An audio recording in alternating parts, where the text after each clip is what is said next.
भगवत गीता से पूछोगे परमेश्वर कौन है, तो जवाब मिलेगा कि श्री कृष्ण ही परमेश्वर है। और वहाँ आपको संत सूरदास जी, मीराबाई जैसे महान संत मिलेंगे जिन्होंने कृष्ण भक्ति में उस परम तत्व को प्राप्त कर लिया। आप शिव पुराण से पूछोगे कि परमेश्वर कौन है, तो जवाब मिलेगा कि शिव ही परम तत्व है। और वहाँ आपको ऋषि मार्कंडेय जैसे महान ऋषि योगी ज्ञानी मिलेंगे जो कि परम शिव भक्त हैं। कुरान कहती है कि खुदा सबसे बड़ा है। और वहाँ आपको फरीद जी जैसे महान सूफी संत मिलेंगे जिन्होंने अल्लाह अल्लाह की धुन से उस परम तत्व को प्राप्त कर लिया। और गुरबानी भी आपको एक ओंकार का उपदेश देती है। तो सवाल है कि इनमें से सही कौन है और गलत कौन है, और जवाब है कि इनमें से सही तो सारे हैं, लेकिन गलत वो इंसान है जो इनमें से किसी एक पथ पे चलते हुए बाकियों का अनादर करता है, अपमान करता है। इसीलिए कबीर जी ने कहा था कि कबीरा कुआं एक है, यानी कि वो जो परमात्मा है वो एक विशाल कुएं की तरह है, और पानी भरे अनेक, यानी कि हम और आप अलग अलग नामों से, अलग अलग स्वरूपों से उस भगवान को पुकारते हैं। लेकिन आगे कबीर जी कहते हैं कि भांडे ही में भेद है और पानी सब में एक। मतलब जो भांडा है यानी कि हम, भेद तो यहाँ पे है, क्योंकि आप इंसान को तो अलग कर सकते हो लेकिन भगवान को कभी बांटा नहीं जा सकता।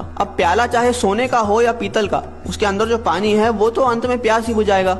लेकिन अगर हम इस बात पे लड़ने लग जाए कि किसका प्याला ज्यादा बेहतर है, तो ना हम पानी पी पाएंगे और ना ही अपनी प्यास बुझा पाएंगे। जैसे दुनिया में हर जगह पे अलग अलग भोजन खाया जाता है, लेकिन हम कभी भी किसी और से जाकर इस बात पे तो नहीं लड़ते कि आप हमारी तरह भोजन क्यों नहीं करते, क्योंकि हमें पता है कि चाहे भोजन अलग अलग है लेकिन उसकी भूख और हमारी भूख एक जैसी है।